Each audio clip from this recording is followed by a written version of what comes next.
Señoras y señores, sean bienvenidos de vuelta a un nuevo episodio de este subpodcast. Hoy voy a estar conversando con Leo Torres, un nicaragüense que está o que se destaca por que está estudiando y ha estudiado no en una, en muchas de las mejores universidades del mundo.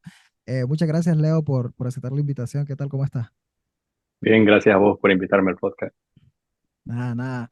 Mencionaba que has estudiado en varias de las mejores universidades del mundo. Solo para que a la gente le quede claro, tengo un par de notas aquí. Has sido admitido en la Universidad de California, Berkeley. Me puedes Correcto. corregir la pronunciación, no hay ningún problema, ¿viste? No lo dijiste muy bien, Berkeley. Berkeley. Fuiste admitido también en Princeton y en Cambridge, en Inglaterra. O sea, nada más para terminar de aclarar para la gente. Este Sí. brother, si lo ponemos en términos futbolísticos, jugó para el Real Madrid y para el Manchester United. O sea, no sé si te gusta el fútbol, yo todo lo asocio a estos aspectos porque esto de la mayoría de la gente no Sí. puede entender. Pero sí, o sea, literal, has estado en las mejores universidades del mundo, a mi parecer. Obviamente alguien dirá, no ha entrado a Harvard, suave. O sea, son tres universidades top mundial, no le exijan tanto al chaval. Sí. Que tengo entendido que Harvard también es un poquito más marketing, porque siempre que veo las listas, Harvard está sexta, quinta, octava Sí, entre las mejores de universidades del hecho, la mundo. que es considerada número uno actualmente es Princeton. Princeton, y ahí estuviste. Sí, y ahí Wow, estuve. Y lo que qué, influye con Harvard también es que Harvard es la universidad más antigua de los Estados Unidos, entonces tiene como más historia y por eso siempre cuando uno piensa en las mejores universidades siempre es Harvard número uno. Pero no, ahora es Princeton. es Princeton. Y contame, cómo fue tu experiencia en Princeton? Ahorita estás en Berkeley todavía, ¿no? Me Sí, comentaba. sí. Entonces en Berkeley es mi universidad, digamos así, base. Ok, En esa universidad base he tenido la oportunidad de estudiar semestres afuera. Uno de esos semestres, como vos mencionaste, fue en Inglaterra, en la Universidad de Cambridge, y el semestre de verano que acaba de pasar, fui a la Universidad de Princeton. La razón por la que fui a la Universidad de Princeton es que me di cuenta en la Universidad de Berkeley que había un programa que ayuda a los estudiantes para que se postulen a la escuela de posgrado para sacar una maestría. En mi caso, yo estaba interesado en estudios internacionales y ese programa lo que hacía es que durante 8 semanas preparaba a los estudiantes en clases de relaciones internacionales, economía, estadística, para que así tengan una base y puedan postularse a la universidad de posgrado. Entonces, ese fue un programa muy exigente, muy riguroso. Y cuando fuimos admitidos nos dijeron que este año hubieron entre 900 y 950 aplicaciones y solo 27 estudiantes fuimos admitidos. wow, qué brutal. Sí, de hecho yo tenía el dato aquí también. Lo googleé, que cuál era la tasa de aceptación, por ejemplo, de Berkeley, y es del 5%.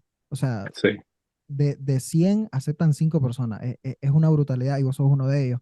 Me gustaría que me comentaras cómo fue tu proceso de preparación, porque tengo entendido que aquí en Estados Unidos no es como en Nicaragua, al menos en mi experiencia sí, personal, que fue que, ok, salí de secundaria y vi que había en el panorama y fui a hacer un examen de admisión y entré. Tengo entendido que sí. aquí desde high school tenés que irte preparando con ciertas notas, es casi como preparar un currículum, pero contame Correcto. vos a detalle cómo te preparaste para ser admitido en estas universidades.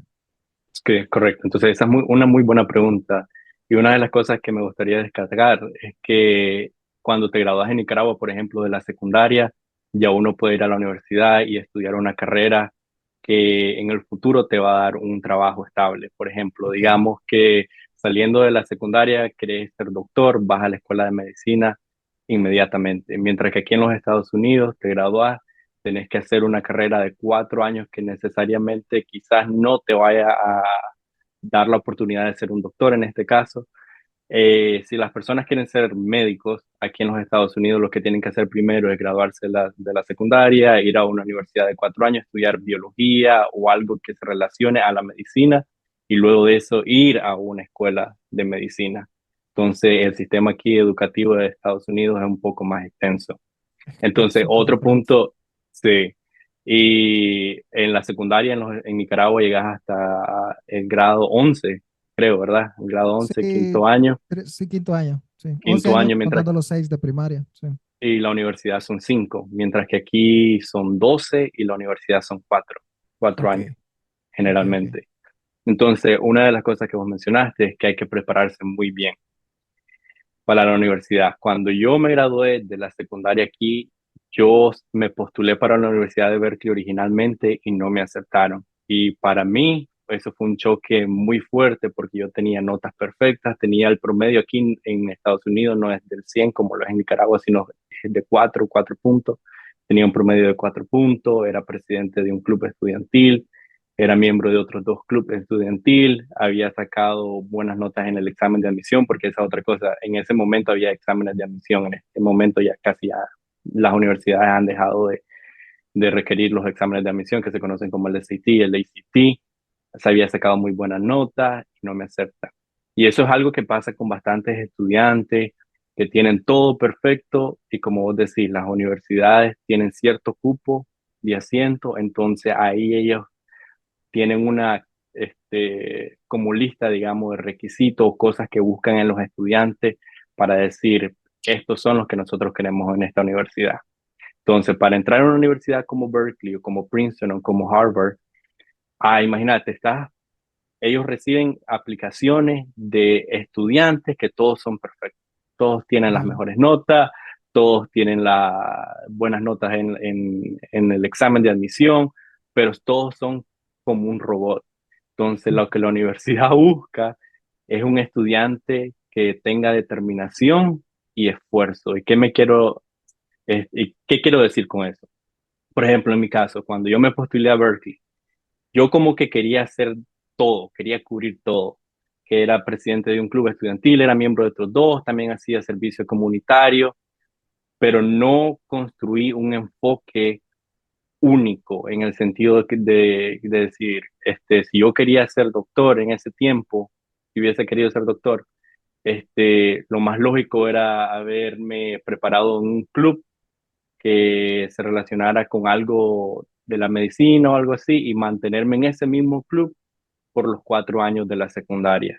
No tratar de hacer varias cosas y Claro. también de darle a conocer al grupo de la oficina de admisión que uno se ha estado preparando por bastante tiempo. Por Entonces, a ejemplo, veces, discúlpame que te interrumpa, para irlo dejando claro, por ejemplo, en tu caso, que vos querías entrar a Berkeley y ibas a estudiar una carrera de corte social, lo ideal era estar en clubes o en organizaciones de corte social, ¿no? correcto, Es a lo que te referís. Entonces, una persona que correcto, esté en secundaria y quiere ir preparando, lo voy a llamar su currículum, para luego aplicar a una de estas universidades, lo que tiene que ella es estar enfocado. es correcto. Ok. Y enseñar que uno se ha preparado por bastante tiempo, porque esa es otra cosa. Hay estudiantes que en la secundaria pasan los primeros 3 años sin hacer nada, solo hacen una o dos cosas. Y ya cuando viene ya el último año para ya postularse a la universidad, ya comienzan Ok. ellos a Eso, envolverse en ciertas. eso me recuerda a las mises cuando van a concursar, que creo que es requisito, o no sé si es la tradición que siempre apoyan una causa social, pero son tipas que nunca han apoyado ninguna fundación y ya se- justo cuando viene ella- el, el, el el- el concurso. tiempo ya están, ya tienen una organización y todo más. Sí, Entonces, la gente de esas universidades no son tontos. Entonces, claro, ellos ven que si vos estás preparándote solamente con un año de anticipación, pues lo estás haciendo para que ellos se sientan impresionados de decir, wow, este último año, mira todo lo que hizo. Mientras que no, ellos lo que se ponen a pensar es que él está haciendo esto solo para que nosotros lo aceptemos en la claro, universidad. claro, claro. Entonces, son ciertas cosas que uno al principio no tiene en mente, Ujú. pero cuando ya te das cuenta, yo que he hablado con otros estudiantes que pasaron así con una historia similar, uno ya dice, bueno, esto es lo que quieren estas universidades, esta determinación y este esfuerzo y esta historia que prueba que este estudiante realmente quiere hacer lo que quiere hacer. Ok, entonces me decís que tenías notas perfectas, Todo tenías perfecto. actividades extracurriculares, incluso habías abordado un montón de cosas que tal vez nada que ver, pero fuiste rechazado la primera vez. ¿Qué mejoraste o qué te hacía falta? No me aceptaron. Entonces, durante ese tiempo, y también tenía bastante ego durante ese tiempo, porque yo Ok, decía, claro, yo decía, eras el mejor, yo obviamente. yo me sentía que cualquier cosa que yo quisiese hacer, no, y es algo bueno sentirse uno con Claro, ese poder. pero no dejar que eso te lleve hasta allá arriba y sacarte de la realidad, digamos, en ese sentido. Ok. Que para mí fue un choque. Yo dije, wow, no me aceptaron y yo estaba tan seguro que iba a ir a la Universidad de Berkeley que yo no solicité a ninguna otra universidad. Wow. No había Entonces, plan B. no, para mí era Berkeley porque yo sabía que yo iba a entrar a Berkeley. Yo sentía que yo tenía el pase dorado. Ok. Entonces, no me aceptan y aquí viene otra cosa que es muy interesante del sistema educativo de los Estados Unidos. Allá en Nicaragua es solamente, digamos, un camino, la secundaria, la universidad, y solamente hay un tipo de universidad, mientras que aquí en los Estados Unidos hay dos tipos de universidades.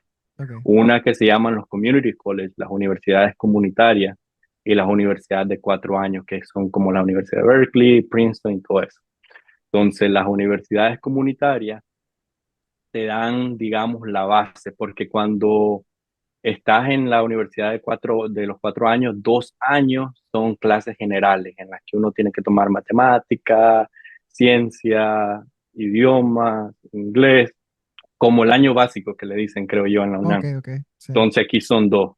Entonces, durante esos 2 años que son básicos, los colegios comunitarios dan las mismas clases que dan en los 4 años, ellos mismos las dan, pero a un costo mucho más reducido.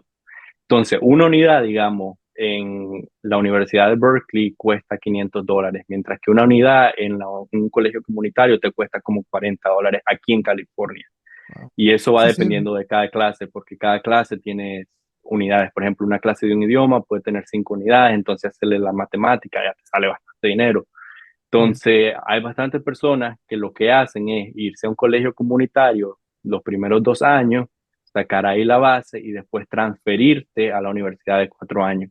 Entonces, como que a mí, que no me aceptaron directamente a la universidad de 4 años, yo lo que hice fue agarrar ese rumbo. Me fui al colegio comunitario, ahí estuve 2 años tomando las clases generales y después ya fue mi segunda oportunidad para irme a la Universidad de Berkeley. Entonces, ¿qué fue lo que yo hice diferente esta vez?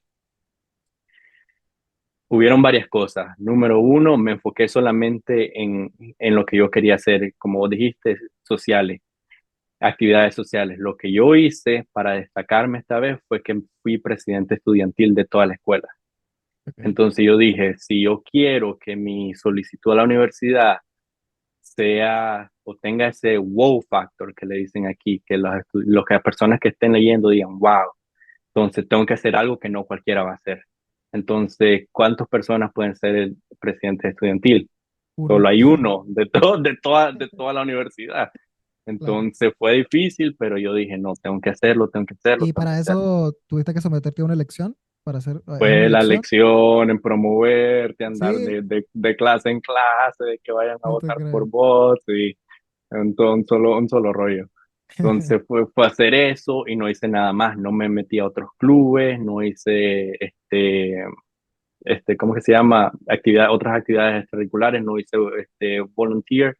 Otra cosa que yo hice fue que trabajé, porque cuando estás en el colegio comunitario, uno tiene que, si la universidad no te está dando becas, no te está ayudando, y en este caso los colegios comunitarios son más económicos, pues ellos solo te cubren las clases y ya, yo tenía que buscármela cómo sobrevivir, ¿verdad? Entonces Claro. yo estaba trabajando y dentro del trabajo, pues me mantuve constante siempre. Entonces, las universidades ven que si uno está trabajando, si uno tiene ciertas cosas que lo limitan de no participar en ciertas actividades extracurriculares, pues eso lo toman en la balanza. Entonces fui presidente estudiantil, también trabajaba y aunque no había cubierto muchas cosas, pues era una mezcla, digamos así, bien perfecta. No, utilizaba mi tiempo en lo que tenía que utilizarlo en la escuela, en el trabajo y ser presidente estudiantil. Y esa es una de las cosas que me ha ayudado en los siguientes capítulos, digamos así. Por ejemplo, en Princeton.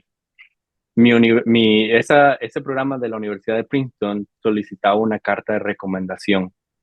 Entonces, de un profesor o alguien que sea testigo de tu avance académico y las cosas que has hecho en la universidad.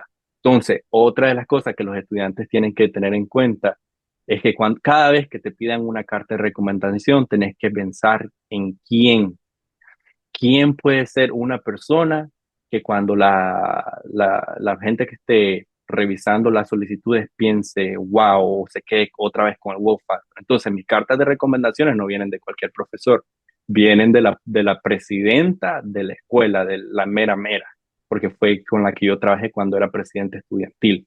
Entonces, literalmente, mi carta de recomendación era así, bien bonita, oficina del presidente. Entonces, cuando uno ve eso, se queda, wow. Entonces, ya cuando entregué mi solicitud para transferirme ya del colegio comunitario a Berkeley, pues ya teniendo eso bajo mi manga, ya pues me ayudó bastante. Wow, quisiera hacer un paréntesis aquí yo estoy alucinando con tu historia porque yo me comparo con vos Sí, en mi proceso cuando yo estudié en la Universidad de Nicaragua. O sea, el hecho de que aquí prácticamente te pidan hacerte un currículum de que estudies previo antes de aceptarte, o sea, no es por nada, Estados Unidos es el país que es. Cuando estás sí, preparando a las personas de una manera tan ardua, ¿no? correcto, Para, para tener una oportunidad de prepararte en una academia de este nivel, es es la razón por la cual, o sea, lo que quiero dejar claro es la razón por la cual un país, yo soy fiel creyente de que la educación es la base del desarrollo de cualquier país, más que es cualquier otro correcto. factor. Y lo que tenés que hacer es esto, preparar a tus alumnos para la vida real, o sea, vos estás hablando de que desde high school ya te estabas preparando, de que a pesar de tener notas perfectas, fuiste rechazado, te fuiste a un colegio comunitario, ahí seguiste picando piedra, te convertiste en el presidente estudiantil de ese colegio comunitario. O sea, cuando ya fuiste aceptado a Berkeley, eras un tipo cómo llamarte, construido y Sí, con una mentalidad, con trabajo, con esfuerzo, que sabía valorar todas estas cosas. Guau, yo me quedo alucinando, realmente, porque sí, recuerdo mi proceso, yo era un pollito que llegué ahí, sí, pasé mi examen de admisión en la UNAM, me sentía brutal también porque la tasa de sí, aceptación es un poquito pequeña, porque creo que de 25.000 aceptaban 5.000 en esa época. Entonces yo dije, wow, pero no estaba preparado a ese nivel, para serte honesto. sí, Me gustaría hablar de ese punto también, tu mentalidad. O sea, a veces cuando venimos a Estados Unidos, yo en mi caso ya vine con una carrera en Nicaragua, entonces no venía pensando en estudiar, pero hay chavalos que vienen jóvenes o padres que traen a sus niños pequeños y traemos esa mentalidad de, bueno, somos latinos, tenemos que hacer lo que los latinos hacen en Estados Unidos. En tu caso, ¿de dónde nace este deseo de aplicar a estas universidades, de estudiar la universidad como tal y no cualquier universidad, de sí, esforzarte en secundaria? ¿De dónde viene eso? Me gustaría saber un poquito de tu background de familiar, no sé si eso influyó o no sé. sí. Entonces, mi mamá emigró a los Estados Unidos cuando yo era muy pequeño y yo me quedé en Nicaragua viviendo con mis abuelitos. Ok, Mi abuelita era maestra, ok. entonces desde muy temprano se me inculcó que la educación era importante y que yo si quería ser alguien en la vida, pues tenía que ir a la universidad, tenía que sacar buenas notas y todo eso. Entonces, mi mamá hizo el esfuerzo para ponerme en el Colegio La Salle de León, que es uno de los mejores de la ciudad, muy intenso académicamente y eso también me ayudó. Y yo toda mi vida, digamos así, desde la niñez a la adolescencia, yo estaba con la idea de que yo quería ser doctor en la UNAM León. Ir allá a Leodra, vivía 2 cuadras cerca del hospital, ese era mi plan. Entonces, y también creo que influyó que en ese tiempo, digamos, y no sé si todavía esto pasa hoy en día en Nicaragua, pero si uno no es médico, abogado, ingeniero, pues los padres se quedan, qué vas a hacer? ¿Cómo vas a sobrevivir aquí en Nicaragua, en esta economía, que no sé qué? Entonces, abogado, nunca me llamó la atención. Ingeniero, como que era bueno en matemática, pero como que no disfrutaba haciendo lo que hacía. Yo decía, ¿cuándo voy a aplicar este cálculo o álgebra en la vida real y todo eso? Como que no. Entonces lo que me quedaba era ser doctor. Y cuando me vine ya, se me dio la oportunidad de venirme a los Estados Unidos a los 16 años, pues yo todavía estaba con la idea de que yo quería ser doctor, porque toda la vida me la creí que eso es lo que yo quería hacer.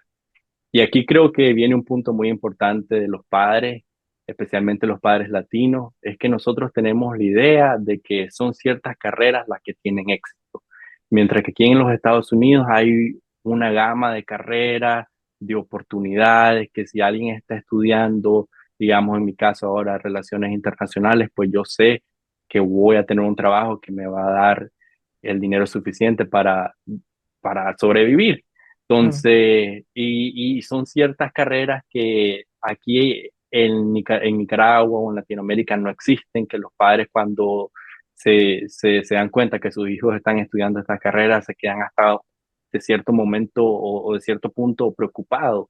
Entonces, es parte de nosotros, tenemos la responsabilidad de enseñarle a nuestros padres, a nuestros familiares, de decirle, mira aquí, nosotros tenemos más oportunidades, si se puede, y los padres apoyar a los hijos y confiar en ellos, porque algunas veces dicen, ya estás estudiando inglés, ¿para qué vas a estudiar inglés? Estás estudiando español, ¿para qué vas a estudiar español?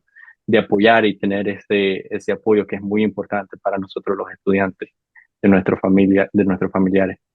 Wow, entiendo, sí, eso influye un montón. Sí, de hecho, es una constante siempre que los hijos o los que tienen familiares maestros terminan siendo muy buenos alumnos porque en casa siempre les están inculcando eso.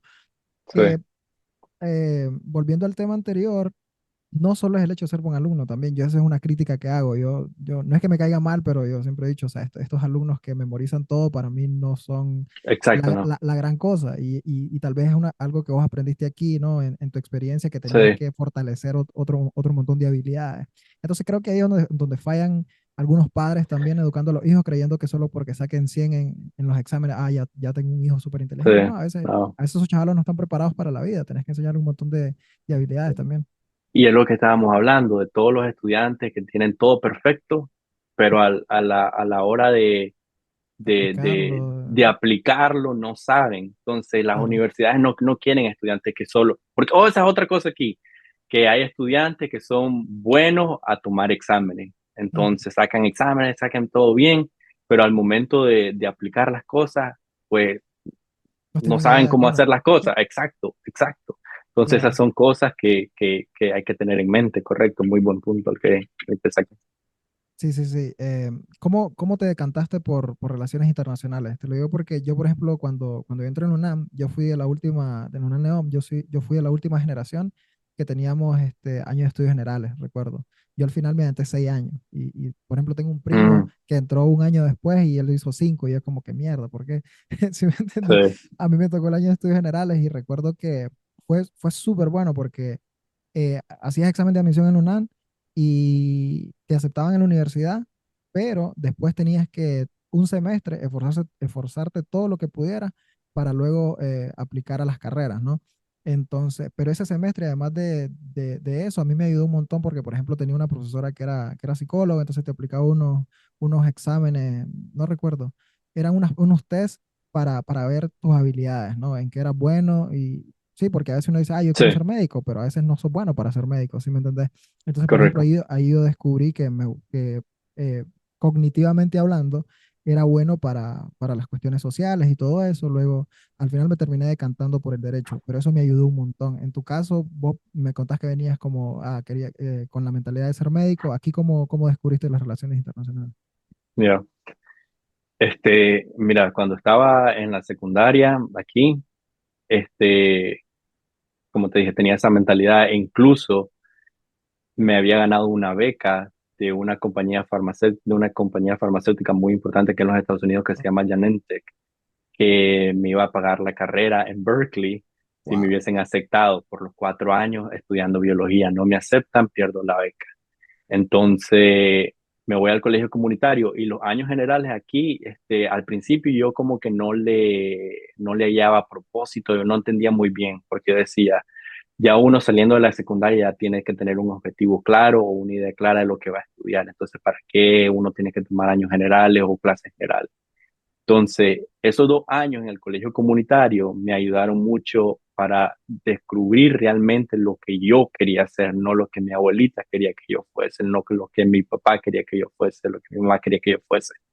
Entonces, tomé una clase que se llamaba gobierno comparativo, cómo se compara, digamos, el gobierno de Estados Unidos con el gobierno de Francia, el gobierno de Nicaragua, con el gobierno de Inglaterra, qué es mejor tener un presidente o tener un primer ministro, tener una asamblea general o tener un congreso. Entonces, ese tipo de comparaciones me llamó mucho la atención y yo dije, es esto lo que yo quiero hacer, es esta la rama, la que yo siento que no tengo que esforzarme como yo me esforzaba en una clase de matemática, que me quedaba hasta medianoche estudiando, repasando, y no me gustaba, mientras que en esa clase yo quería leer. Yo no, esa es otra cosa que la gente piensa sobre mí, que como yo estoy en la universidad, a mí me gusta leer, yo paso bastante tiempo Mm, diciendo que quiero hacer esto, quiero hacer lo otro, a mí no sí. me gusta leer. Entonces a mí me gustaba leer y me gustaba aprender mucho del tema y seguí explorando qué tipo de carreras quería hacer. A mí me gusta también mucho viajar. Entonces yo dije, si trabajo para el gobierno de Estados Unidos, para el Departamento de Estado, como funcionario de Relaciones Exteriores, pues esta va a ser una buena carrera para mí porque voy a estar trabajando, representando al gobierno y trabajando con los gobiernos de esos países a los que me vayan a mandar. Claro, yo creo que lo importante es encontrar ese para qué eso es bueno, como te digo, desde un punto de vista cognitivo y algo que puedes disfrutar cuando se juntan esos dos factores. A mí, por ejemplo, me pasó un montón cuando yo descubrí, ok, soy bueno para todas las partes Sí, social, por ejemplo, sí, cualquier carrera de ámbito social. Y luego descubrí que me gustaba el derecho. Yo nunca había disfrutado ser estudiante, te lo juro. Yo era estudiante de, ok, hay que sacar 60, bueno, voy a sacar 60, no me quiero, o sea, aplicaba la ley del mínimo esfuerzo, te lo juro. sí. Y cuando entré a la carrera de Derecho, o sea, yo la amaba. O sea, yo sí puedo presumir de que fui de los mejores de mi clase por un tiempo. Después empecé a jugar fútbol en la selección de la universidad también. Entonces, como que tenía otras distracciones, pero sí. Y esa es una de las cosas que cuando vos dijiste que no te gusta el término buen alumno, a mí tampoco no me gusta el término buen alumno, porque cuando estamos en la secundaria, pues todos tenemos que tomar clases que al final del día, dependiendo de la carrera que escojamos, no nos va a ayudar. Por ejemplo, álgebra para una persona, por ejemplo, vos que estudiaste para ser abogado, vos no estabas Claro. usando la quadratic formula, Ni quería, ni los quería. conceptos de matemática y todo, pero todos estamos en ese ambiente que el estudiante que puede hacer de todo un poco, pues se considera el mejor alumno, pero todos somos mejor alumno en lo que nosotros somos buenos. Claro. Entonces, esa es otra cosa de la que a mí no me gusta cuando nos comparan de acuerdo a quién es el mejor alumno, quién no es el mejor alumno, quién es esto, porque yo creo que todos somos inteligentes y todos tenemos el potencial de desarrollarnos en lo que nos gusta a nosotros, no en lo que tenemos forzadamente que aprender. Claro, claro, hay una teoría que habla de los distintos tipos de inteligencia que existen, ¿no? Hay gente Sí. que tal vez no es buena en biología, pero tiene una inteligencia artística brutal. Y Y, entonces, sí. ujú, Y otra cosa, cómo aprendes. Hay gente que aprende de una manera visual, hay gente que claro, aprende de una manera auditiva, hay otra gente que es más aprendiendo con sus manos. Y allá en Nicaragua, me acuerdo que, por ejemplo, en la Salle todo era así como decir, memorizarte, que todo te memorizar. dictaban, te tenías que memorizar para el examen, cosas así. Hay estudiantes que, por ejemplo, yo he aprendido aquí bastantes cosas en el sistema educativo de Estados Unidos que ayudan a los estudiantes, por ejemplo, que tienen dificultades al momento de tomar un examen. Hay estudiantes que no pueden sencillamente enfocarse Tal vez la presión, tomando ¿no? cuando están tomando un examen y eso tiene pruebas clínicas que ellos te presentan y le dicen al profesor, yo tengo esto clínico, que yo no puedo tomar un examen así y pues ya le da cierto tipo de acomodaciones a los estudiantes. Entonces, Claro, que en Nicaragua desafortunadamente todavía nos falta bastante por llegar a ese nivel. ¿Qué pasa? Por ejemplo, si alguien sabe en Nicaragua las clases, es bueno en una clase, pero al momento de tomar un examen no sale bien, pues ya te consideran que sos tonto, que aquí, que allá, mientras que no, es algo médico, algo clínico que hay que trabajar, que hay que expresar y que el sistema educativo de Nicaragua tiene que en un punto darse cuenta de que no que hay estudiantes que necesitan cierto tipo de ayuda. Lamentablemente no existe actualmente en el país y eso es algo que he aprendido aquí y influye bastante. claro, claro. Yo siento que el sistema educativo nicaragüense tradicional y tal vez el sistema educativo en Latinoamérica, no sé, es más excluyente que incluyente, ¿no? O sea, Sí, es de, ok, tenemos esta prueba y los que saquen menos de 60, pues son unos parias y no sirven para este sistema. Y yo creo que no es complicado, o sea, no necesitas tener el presupuesto de los Estados Unidos en educación. Yo siento que simplemente que concienticen a los maestros correcto. de detectar las habilidades de sus estudiantes. Y habrán Sí, estudiantes que son muy buenos en matemáticas, pero no te saben analizar un poema porque no tienen esa habilidad de análisis profundo. Y entonces yo como maestro le diría a un alumno, mira, yo siento que sos bueno en esto. Metele candela aquí y en las demás clases saca 60. O sea, ¿sí me entendés? O sea, no te sintas sí, que por sacarte 60 vas a ser bruto o porque tu promedio sea menor a 70, tal vez por ahí vas a ser bruto. No, o sea, sos bueno para esto, sos inteligente en esta área, porque no podemos ser inteligentes en todo. Entonces, eso es una cuestión de, como te digo, no se necesitan computadoras cuánticas, simplemente es concientizar a los maestros de ese tipo de sí, capacidades que tienen las personas. Y en vez de estarlo excluyendo del sistema, es mantenerlos dentro, potenciando las habilidades que tengan. Ok, correcto. no sé si te gustaría tal vez a manera de resumen darme unos pasos o unos tips para alguien que tal vez está en la high school aquí en Estados Unidos y quiere aplicar a una universidad top aquí en Estados Unidos. ¿Qué le recomendarías vos hacer? Correcto. Entonces, número uno, tener esa determinación y determinación con propósito. Comenzar desde los primeros años, desde el año freshman, el año 9, a construir ese currículum que vos estabas mencionando para que la oficina de admisión vea que te has estado preparando desde temprana edad, desde temprano y no solamente ya para presentarte a la universidad. Obviamente sacar buenas notas es muy importante. Este, tratar de contribuir a la comunidad, si puedes hacer voluntariados en ciertas organizaciones, eso es muy bueno. Y sencillamente ser tú mismo, porque yo creo que llegamos a un punto en el que nos comenzamos a comparar a ciertos estudiantes que decimos, ve, él fue aceptado a esta universidad porque hizo A, B, C, D. Él fue aceptado a esta otra universidad porque él hizo otra cosa.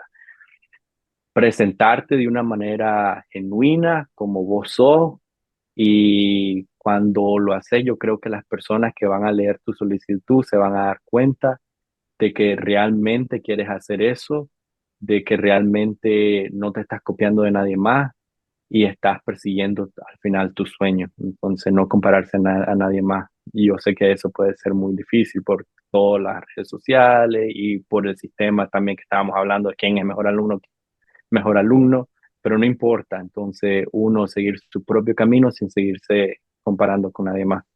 Ok, cuando estás en este camino, ¿alguien te guía o sabes si existe algún tipo de fundación tal vez que apoye a los latinos en este sentido? Como- Entonces, dependiendo de la escuela, hay ciertas organizaciones que ayudan. Por ejemplo, aquí en California hay una organización que se llama Puente, que ayuda a los estudiantes bastante, te da esa guía, ok, pero lamentablemente en otros estados no puede haber que no exista esa ayuda. ok, Entonces, digamos, encontrar tu comunidad, digamos, con otras personas, de tu país o de Latinoamérica que estén dispuestas a ayudarte a encontrar un mentor o alguien que te ayude, que te guíe, que ha pasado por esa experiencia, una experiencia similar. ok. Bueno, tenemos Google. Yo creo que si alguien tiene esa También, determinación, si alguien tiene esa también, sí. determinación de la que estabas hablando, pues podría encontrar en redes a alguien que te apoye y te guíe. Em, hay un tema que no es tan positivo. Este, en junio de este año, la Corte Suprema de aquí de los Estados Unidos anuló algo que se conocía como la acción afirmativa. La acción afirmativa, resumiéndola yo en palabras más sencillas, es un tipo de discriminación positiva que obligaba a las universidades, tengo entendido, no sé si a todas, ¿no? Pero obligaba a ciertas universidades a tener cupo para estudiantes de minorías raciales, negros y latinos, por ejemplo, en Estados Unidos. Esta medida fue anulada. ¿Qué opinión tenés al respecto? Sí. Eso fue de hecho un caso muy controversial que se originó a partir de las admisiones en la Universidad de Harvard. Ok, Que la Universidad de Harvard, de hecho, habían estudiantes que eran asiáticos, tenían todo perfecto, y ellos llegaron a presentar este caso porque decían que la universidad les había quitado el cupo a ellos por dárselo a estudiantes de minoría, a estudiantes afroamericanos, a estudiantes latinos. los asiáticos no cuentan como minoría. como que sí, como que no. Ok, Porque para este tipo de universidades, los asiáticos, aunque son una minoría racial, son generalmente la mayoría en la universidad. ok, Entonces, en la universidad son los asiáticos y los blancos, son generalmente el grupo, los dos grupos dominantes.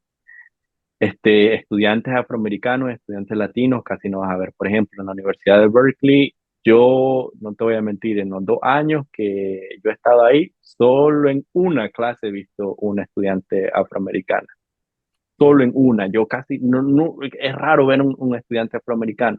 Entonces, ¿qué es lo que pasa con esta ley de acción afirmativa que existía, que ya no? Estados Unidos, lamentablemente, tiene una historia muy discriminatoria, muy racial contra los afroamericanos, todos lo sabemos.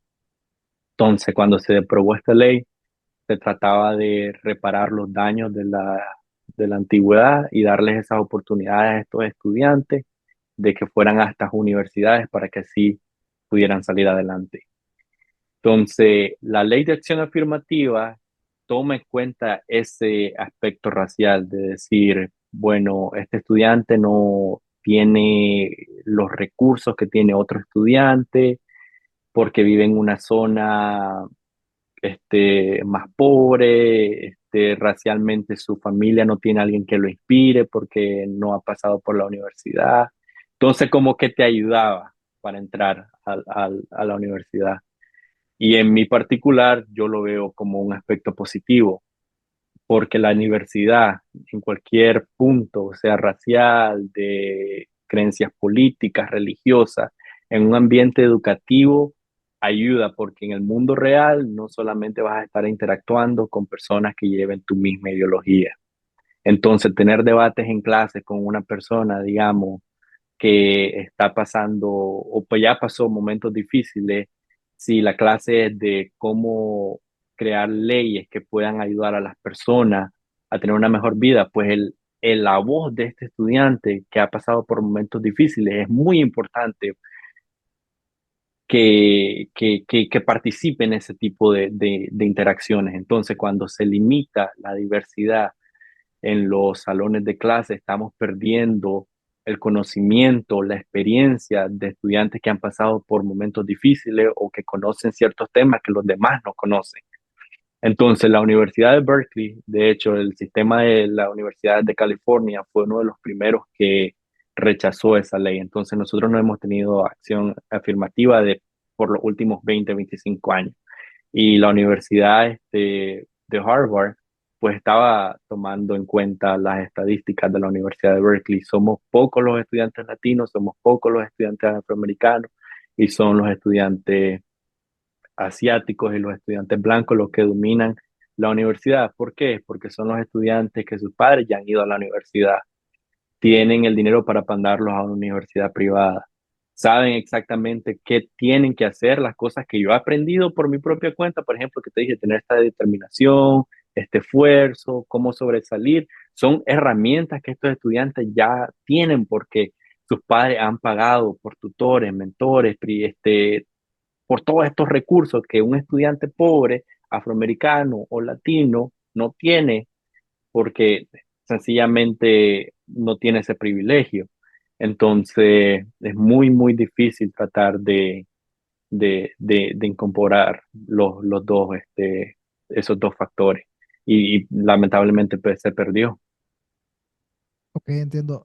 Para dar un poquito de contexto, esta afirmación, esta acción afirmativa nace por que, por ejemplo, aquí hasta los años 60, creo, Correcto. los afroamericanos no podían, por ejemplo, ir a la universidad con los blancos. No sé si existían universidades, creo que Cornell era Ujú. una universidad solo de afroamericanos, no recuerdo. El punto es que esta gente no podía ir a, a la universidad. Entonces, ¿qué tenés? Una desventaja histórica, tal vez de 500 años, Sí. entre una raza y otra. ¿Sí me explico? Esta acción existía para nivelar un poquito el hecho de que los Ujú. afroamericanos y latinos, por ejemplo, tienen una desventaja. Es una carrera, si lo ponemos en términos deportivos otra vez, es una carrera en la Sí. que los blancos ya iban a la mitad correr, sí me explico, correcto. cuando las minorías empezaron a correr. Entonces, Y una de las cosas que es muy importante aquí es que el nombre de la universidad que tengas en tu currículo pesa y claro, pesa bastante. Cuando a mí me aceptaron en la Universidad de Berkeley, una de las primeras cosas que me dijeron es, cualquier carrera que usted quiera tener en el futuro, a tener el nombre de Berkeley en su currículo, ya le da 50% chance de ser admitido. El otro 50% ya lo tiene que trabajar usted en cómo prepararse, presentarse de una manera que uno vaya a destacar positivamente al momento de solicitar empleo. Entonces, por ejemplo, otra cosa que me pasó a mí, que demuestra eso del peso del nombre de la carrera, fue que cuando yo estuve en el colegio comunitario, me acuerdo que me estaba postulando para un internado en, en, en el Congreso, para mi congressman local, y estuve esperando, tenía cita a las 2 para la entrevista. Mi entrevistadora no se presentó como hasta las 2:20 y me dijo, oh, disculpa por la tardanza, pero es que estaba entrevistando a un estudiante que viene de una Ivy League School. Entonces, Ivy League School son las sí, universidades de la- Harvard, las Princeton, top, Cornell, todo eso. claro, Entonces, yo me acuerdo que yo me sentí tan mal porque yo estaba en un colegio comunitario que me quiso decir ella que el tiempo de este estudiante vale más que valía, mi tiempo. claro, sí, Entonces, cuando estas universidades que estaban tratando genuinamente de ayudar a las poblaciones de minoría, ya no tienen esa posibilidad de hacerlo, pues quedamos estancados. claro. Supongo que por el otro lado también habrán argumentos para haber anulado Sí, esta claro, medida. Fue discutida por la Corte Suprema de Justicia aquí de Estados Unidos, que tiene una reputación gigantesca. Yo creo que muchas personas aducen que la medida ya cumplió su objetivo, que ya tiene muchos años aplicándose y que en teoría la carrera ya se niveló, ya todos ese es uno de los argumentos. afroamericanos, latinos y blancos, por ejemplo, ya inician la carrera desde el mismo punto, lo cual podría ser controversial, no sé. Eh, pero bueno, eso es algo que sucedió aquí en Estados Unidos. Ujú, Veremos más adelante si se retoma o si se queda de esta manera. Pero volviendo a temas más tranquilos, contame. Princeton, Berkeley, Cambridge, ¿con cuál te quedas? Si tuvieras que elegir solo una. Si tuviera que escoger solo una, Princeton. Princeton, qué Sí. tiene de especial? Princeton tiene todo. Fíjate que cuando estuve, cuando estuve allá, la persona que estaba encargada del programa literalmente nos dijo, cualquier cosa que ustedes necesiten, nosotros los cubrimos. Nos pagaron los vuelos de ida y de vuelta, maletas, las habitaciones, la comida, la universidad, como es una universidad privada, todo es de la última tecnología. Y pues gracias a Dios, pues como me aceptaron en ese programa, me van a pagar la maestría en 2 años. Entonces ya voy a tener la maestría todo pagado. Y también, como dijimos, el peso de nombre de la universidad. Berkeley es la universidad número uno pública de todo el mundo, pero Princeton es la universidad número uno de los Estados Unidos, privada y del mundo, se podría decir también. Entonces, pues me tengo que ir por el peso del nombre de la universidad. Wow, qué brutal, la verdad. Hace años que no hago esta pregunta, pero ya para terminar me gustaría preguntarte que nos recomendara, no sé, un libro, una película, algo que te haya inspirado, que vos digas, ok, si estoy de bajón, esto me ayuda un montón, o tal vez fue clave en algún momento de tu vida. Ah, una película, un libro. Mm. Fíjate que ahí tengo que decir que no es ni película ni libro, sino como youtubers que se enfocan directamente en productividad y de cómo aprovechar tu tiempo al máximo. Y hay uno en específico, él estudió en la Universidad de Cambridge, no sé cómo pronunciar su nombre, porque tiene origen hindú, Abby Makhal, algo así. En YouTube él te enseña cómo estudiar para exámenes, de la manera que está científicamente comprobado, de cómo retener información no solo para el corto plazo, sino de por vida, cómo aprovechar tu tiempo al máximo, impulsar tus objetivos, tus metas. Entonces, ese youtuber, aunque no sé pronunciar su nombre completamente, pero hasta el día de hoy yo lo sigo viendo.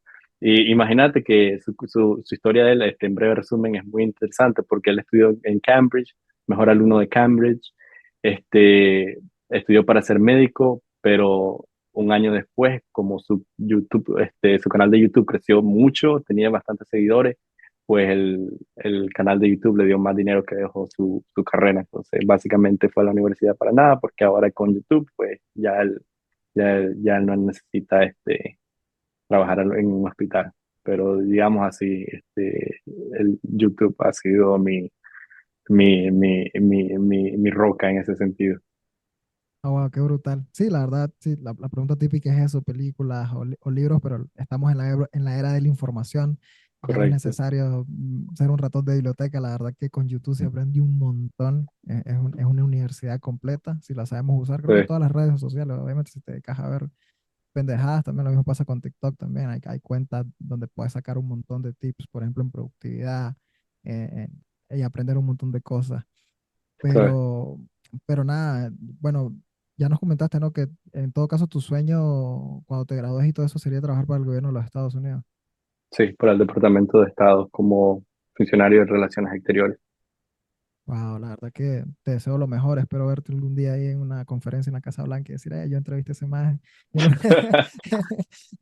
Es Nica, es de los nuestros y lo logró. La verdad que Sí, nos hace falta gente así para seguir inspirando a la a comunidad la y comunidad nicaragüense. a la comunidad nicaragüense, de ver que se puede, de que no todo es venir a hacer lo mismo y que hay más salidas. Y como decís vos también, dentro de las carreras no es necesario ser médico, ser abogado. Hay un montón de carreras que te pueden dar grandes salidas en un futuro. Y nada, agradecerte nuevamente. La verdad que disfruté mucho la charla. Creo que a la gente le quedaron muy buenos tips para Sí, aplicar. Estés en high school o seas un padre de familia que tiene un hijo y querés que triunfe en este país, creo que lo mejor es guiarlo por el camino de las universidades. y Muchas apoyarlo, gracias, Leo. Sí, y apoyarlo. Sí, no, apoyarlo. gracias a vos por haberme